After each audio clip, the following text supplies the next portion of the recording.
कैसे व्यवहार कर सकते हैं ये पुलिस? डंडा निकाल रहे हैं, आप डंडा देख सकते हैं। देखिए हम पे डंडे के लिए तैयार है सकती। देखिए हर एक पुलिस के हाथ में डंडा है, आप देख सकते हैं। ये देखिए पूरा डंडा, मतलब हम कोई, ये देखिए पूर्व सैनिक है हमारे और बाकी पुलिस का रवैया देखिए हमारे साथ ये साथ ऐसा व्यवहार हो रहा है, आप देख सकते हैं। धामी सरकार क्या कर सकते हैं? और महिला हमारी मातृशक्ति पे देखिए आप, ये देखिएगा आप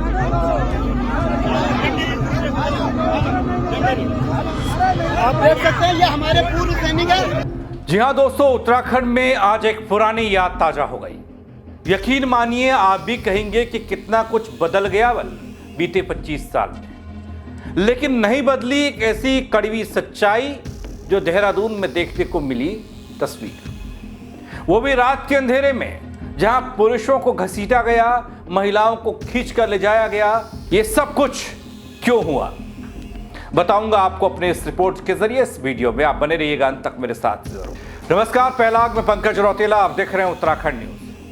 दोस्तों 25 साल पहले जैसी परिस्थितियों को याद दिलाती हुई एक घटना सामने आ गई, जहां लगा कि हां, जब अपने राज्य की अलग मांग को लेकर आंदोलन हुआ होगा तो कैसा माहौल रहा होगा। कैसे एक तरफ आंदोलनकारी, दूसरी तरफ पुलिस, वो लाठियां, वो चीख, वो चित्कार और फिर पुलिस की गोलियां। ये सब 25 साल पहले हुआ है। लेकिन क्या आप कहेंगे कि आज जब उत्तराखंड रजत जयंती मना रहा है तब सब कुछ बदल गया है?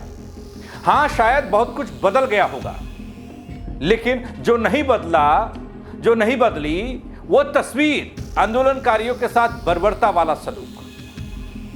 अब इस तस्वीर को देखिए, फिर आगे की खबर बताऊंगा, बात करूंगा। ये देखिए पूर्व सैनिक है हमारे और बाकी पुलिस का रवैया देखिए हमारे साथ। ये देखिएगा आप, सारे पुलिस, महिला शक्ति हमारी मातृशक्ति है और ये हमारे पूर्व पुलिस का हमारे साथ ऐसा व्यवहार हो रहा है, आप देख सकते हैं।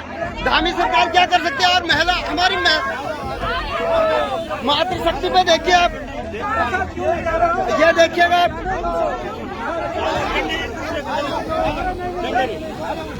आप देख सकते हैं ये हमारे पूर्व सैनिक है। दोस्तों ये तस्वीर दिखाती है, मांग कोई भी हो, मांग करने वाले का अंजाम एक जैसा ही होता है। आज जैसे स्वास्थ्य आंदोलन कर रहे ये चौखुटिया गेवाड़ घाटी के लोगों के साथ सलूक हुआ अपनी चमकती अस्थायी राजधानी देहरादून में, वो ऐसा लगा कि जैसे इन लोगों ने न जाने क्या कर दिया, न जाने कौन सी ऐसी मांग को लेकर यहां पहुंचे, क्या मांगने के लिए न जाने पहुंचे। दोस्तों चौखुटिया स्वास्थ्य आंदोलन के पद यात्रियों को रोकने के लिए पुलिस ने कड़ी कार्रवाई की, वो रात के अंधेरे में। आंदोलनकारियों पर यह बर्बरता सिर्फ उनके संघर्ष को दबाने की कोशिश नहीं, बल्कि सवाल उठाने वाली हो गई। क्या अब भी राज्य की बुनियादी जरूरतों की आवाज को सुना नहीं जाएगा?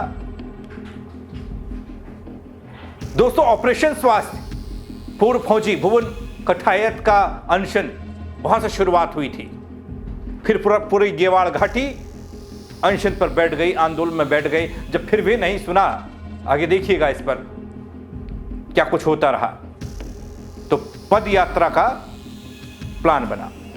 उत्तराखंड की कागजी विकास और हकीकत की खाई उजागर करने वाली ये कहानी, ये खबर जो पहले गांव से चिल्ला रहे थे बल, गेवाड़ घाटी चीख रही थी, अब जब देहरादून पहुंचे, देहरादून वालों को सुनाने के लिए ये लोग पैदल पैदल चलकर, तो उनके स्वागत के लिए पुलिस खड़ी थी। तो कैसे व्यवहार कर सकते हैं ये पुलिस?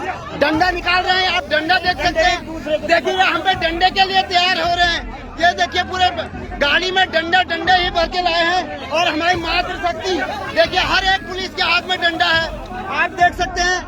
ये देखिए पूरा डंडा, मतलब हम कोई आतंकवादी हैं क्या जो पुलिस अपने डंडों के साथ हमें मारने के लिए आई है? आप देख सकते हैं पूरा।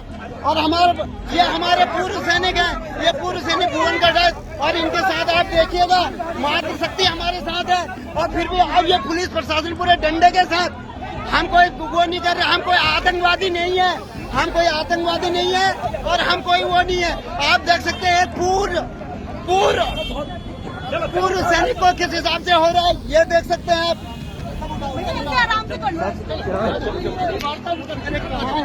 चलो भाई चलो। दोस्तों, संघर्ष ने राज्य की स्वास्थ्य सेवाओं की गंभीरता को कम कर दिया, गंभीर कमी और प्रशासनिक नाकामी को फिर से उजागर कर दिया। यह सिर्फ एक स्थानीय घटना नहीं बल्कि पूरे उत्तराखंड के पर्वतीय इलाकों में स्वास्थ्य व्यवस्थाओं की हकीकत और कागजी दावों के बीच की खाई को बताती है। ये आंदोलन नहीं है, ये केवल यात्रा है। ये केवल यात्रा है। ये यात्रा आंदोलन का रूप कब लेगी, 6 महीने में लेगी, साल भर में लेगी, वो भविष्य के गर्भ में है। और जहाँ तक मेरी आत्मा कह रही है कि मुख्यमंत्री महोदय शायद कल यहाँ मिलने आ जाए, हमें केवल उनसे मिलने का ही और उनको बताना है कि आपकी नीति क्या है और क्या होगी। और निवेदन है कि जैसे हमारे जयकार अभी तक लग रहे हैं वही जयकार लगेंगे। माननीय मुख्यमंत्री महोदय के कोई जयकार नहीं लगेंगे। वो जयकार तब लगेंगे जब हमारी पूरी मांगे धरातल पाएगी। इसका विशेष ध्यान देना, सबको तो नहीं बता पाऊंगा, ये दूसरा जोर देना लग रहा है मुझे कि शायद वो यहाँ मिलने आ सकते हैं, मेरी आत्मा कह रही है। परंतु हमारा उनसे खाली मिलने का है, यात्रा है। या यात्रा कब आंदोलन का रूप होगी वो तो भविष्य के गर्भ में है, बाबा केदार जाने। परंतु मुख्यमंत्री महोदय के कल जय जयकार के नारे नहीं लगेंगे। नारे वही लगेंगे जो अभी तक लग रहे हैं। जय उत्तराखंड, जय पहाड़, जय पहाड़ी, भारत माता की जय, जय बाबा केदार। दोस्तों, 25 साल पहले राज्य के गठन के समय जनता ने अपने हक और बेहतर जीवन की उम्मीदों के लिए आंदोलन किया था। आज वही उम्मीदें, मांगे, चाहे वो स्वास्थ्य सेवा हो या बुनियादी सुविधाओं का अधिकार, अब भी उत्तराखंड के दूर दराज के गांवों में अधूरा है। चौखुटिया की स्वास्थ्य पद यात्रा यही दिखाती है कि सालों बाद भी लोगों को अपने ही राज्य में इलाज के लिए लंबी पद यात्राएं करनी पड़ती हैं। उनको जवाब कुछ ऐसे मिलता है जहां क्या पुरुष क्या महिला सबको रात के अंधेरे में सड़क पर घसीटा जाता है। वीडियो तो यही बताता है। वैसे इस मामले को थोड़ा समझने की कोशिश कीजिएगा। ऑपरेशन स्वास्थ्य के नाम से किए गए इस आंदोलन में पूर्व फौजी, पूर्व सैनिक भुवन कठायत ही नहीं है। ऐसे बहुत से पूर्व सैनिक हैं, बहुत सी माताएं और बहनें हैं, गांव की महिलाएं हैं, अपना काम काज छोड़कर वो इस आंदोलन से जुड़ गई। गांधी जयंती 2 अक्टूबर का दिन था जब इस आंदोलन की शुरुआत हुई थी। रामगंगा आरती घाट पर अमर अनशन शुरू हुआ था। संघर्ष केवल उनका व्यक्तिगत नहीं था भुवन कठायत का, बल्कि उन परिवारों की एक सामूहिक पुकार, एक उम्मीद, जिन्हें अब भी अपने ही राज्य में इलाज के लिए भटकना पड़ता है। हाँ, इतना जरूर है दोस्तों कि 25 साल जब रजत जयंती हम मना रहे हैं तो 25 साल बाद मैं आपको वही बात बता रहा हूं जो 25 साल पहले कोई और पत्रकार आपको बताता होगा। कोई दोस्तों, जब पद यात्रा देहरादून पहुंची बल तो शहर की सीमा में माहौल अचानक से तनावपूर्ण हो गया।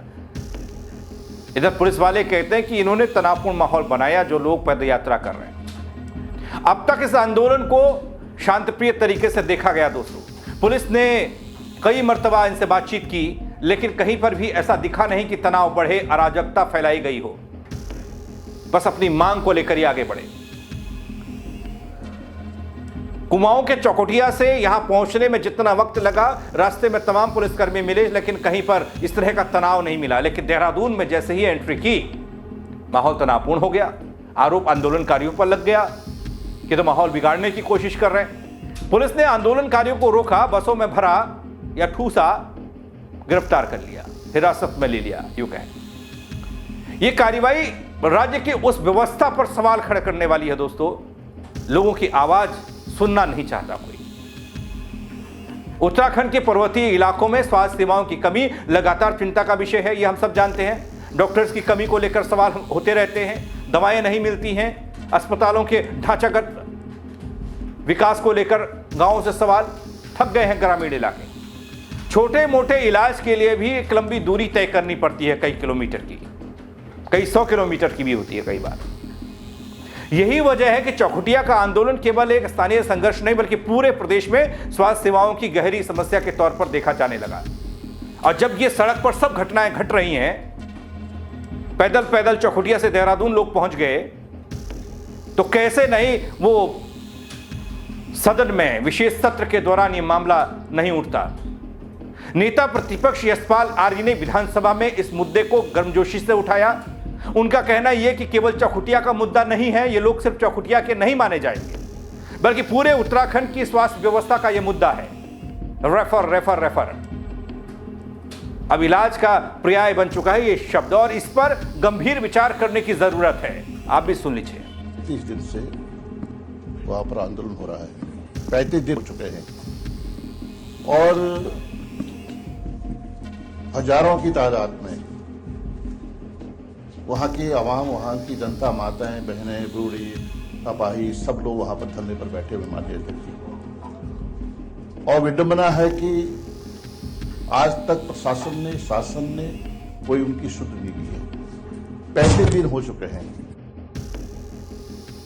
और माननीय अध्यक्ष जी 300 किलोमीटर की यात्रा, पौने 375 किलोमीटर की यात्रा तय करके गैरसैंण से लेकर ऋषिकेश से लेकर कल रात वो यात्री, वो आंदोलनकारी देहरादून पहुंचे। माननीय अध्यक्ष जी, कल हम कह रहे थे पुलिसिया राज की बात कर रहे थे कि पुलिसिया राज इस प्रदेश में काबिज हो चुका है, कायम हो चुका है और हद होगी। कल रात जो महिलाएं थी उनके कपड़े फाड़ दिए गए। व्यवस्था का प्रश्न है, मैं इसमें आ रहा हूं। उनके कपड़े फाड़ दिए गए। मैं सुबह पहुंचा, उनकी आंखों में आंसू थे और कोई सुनने वाला नहीं। उनको मारा पीटा गया।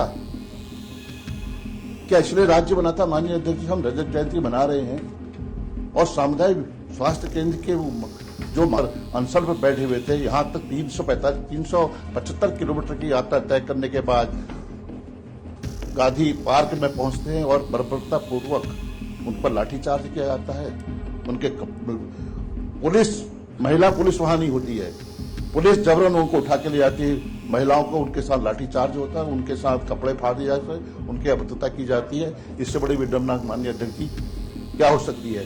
माननीय प्रमुख सचिव भी यहाँ पर मौजूद हैं। मैं आपके माध्यम से जानना चाहता हूँ कि क्या जो सामुदायिक स्वास्थ्य केंद्र है, जिसके लिए इतना बड़ा आंदोलन चल रहा है, जन आंदोलन है माननीय अध्यक्ष जी, क्या उसके लिए क्या सरकार उन मानकों को पूरा करने के लिए कोई दिशा, कोई तिथि निर्धारित करेगी? माननीय अध्यक्ष जी, आपके माध्यम से सरकार से पूछना चाहता हूँ।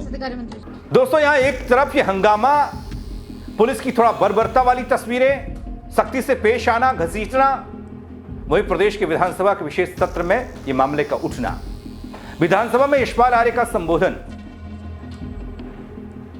अब दोस्तों, इससे कैसे समझा जाए कितना बदला अपना प्रदेश 25 सालों में, जब सड़क से लेकर सदन तक वो पुराने वाले सवाल ही गूंज रहे हैं बल और कुछ नहीं। दोस्तों, उत्तराखंड की दो तस्वीरें आज हमारे सामने आकर खड़ी हो जाती है। एक तस्वीर योजनाओं और बड़े दावों की है जो कागजों और प्रचार में बड़ी दिखती है। दूसरी तस्वीर गांव की पगडंडियों और गांव के उन इलाकों में, ग्रामीण इलाकों में जहां पर स्वास्थ्य जैसी बुनियादी सेवा नहीं पहुंचती, बदहाल पड़ी है। गिवाड़ घाटी के लोगों का ये अनशन, ये पदयात्रा का देहरादून पहुंचना इसी खाई को उजागर करने वाला है। जो दो तस्वीरें हैं, दो तरह की चीजें हमें दिखाने की कोशिश की जा रही है। एक तो चमचमाता हुआ विकास, 25 साल का सफर, और दूसरा ये लोग, भुवन कुठार जैसे लोगों के अगुवाई में चलने वाला ये आंदोलन, ये पदयात्रा। आज उत्तराखंड की राजनीति, प्रशासन, जनता के बीच ये संघर्ष और सवाल खड़ा करने वाला कि क्या राज्य अपने नागरिकों की, अपने उत्तराखंडियों की मूलभूत जरूरतों को पूरा कर रहा है, सक्षम है 25 साल बाद। 25 साल पहले जैसी मांगें आज भी उठ रही हैं, तो क्यों उठ रही हैं? ये साफ कर रहे हैं कि जनता के हक के लिए संघर्ष कभी पुराना नहीं होता। उस समय राज्य मांगा था 25 साल पहले, तब भी यही था, घसीटा गया, लाठियां खाई, गोलियां भी तब चली थी। बस यहां गनीमत है समझिए कि थोड़ा लाठियां भी नहीं पड़ी हैं इन पर और गोलियां नहीं चली हैं, बाकी सब कुछ हो चुका है। चौखुटिया स्वास्थ्य आंदोलन केवल एक अनशन या पदयात्रा नहीं समझी जानी चाहिए दोस्तों, बल्कि उन पीड़ाओं की आवाज समझा जाना चाहिए न, जिन्हें ग्रामीण सालों से झेल रहे हैं। गांव वाले इलाके झेल रहे हैं, पहाड़ी इलाके झेल रहे हैं। लेकिन आंदोलन करने वालों के साथ क्या होता है वो आपने देखा। हाँ, कई बार इन आंदोलनकारियों को माओवादी, वामपंथी, इस तरह के शब्दों से सम्मानित भी किया जाता है। लेकिन अब पुलिस का काम, उसको आदेश होगा इनको रोकने का। लेकिन दूसरी तरफ एक उड़ती खबर यह भी आई, हालांकि इसकी पुष्टि कोई नहीं कर रहा, कि मुख्यमंत्री पुष्कर सिंह धामी को इस बात की जानकारी है कि ये देहरादून पहुंच रहे हैं और उन्होंने कोई आदेश दिया है, कोई निर्देश दिया है कि इनकी कुछ मांगें मानी जाएंगी। उसमें कुछ आ रहा है निकल कर, लेकिन पुष्टि कोई नहीं कर रहा है अभी तक। इस मामले में कोई ठोस जानकारी निकल कर आई नहीं है, आएगी तो वो भी आप तक पहुंचाऊंगा। लेकिन अभी की तस्वीर को लेकर आप क्या कहेंगे, आप कमेंट करके बताइएगा दोस्तों। मेरे साथ जुड़ने के लिए आप सबका बहुत शुक्रिया। जय उत्तराखंड। तो कैसे व्यवहार कर सकते हैं ये पुलिस? डंडा निकाल रहे हैं, आप डंडा देख सकते हैं। देखिए हम पे डंडे के लिए तैयार है सकती। देखिए हर एक पुलिस के हाथ में डंडा है, आप देख सकते हैं। ये देखिए पूरा डंडा, मतलब हम कोई, ये देखिए पूर्व सैनिक है हमारे, और बाकी पुलिस का रवैया देखिए हमारे साथ ऐसा व्यवहार हो रहा है, आप देख सकते हैं। धामी सरकार क्या कर सकते हैं? और महिला हमारी मातृशक्ति पे देखिए आप, ये देखिएगा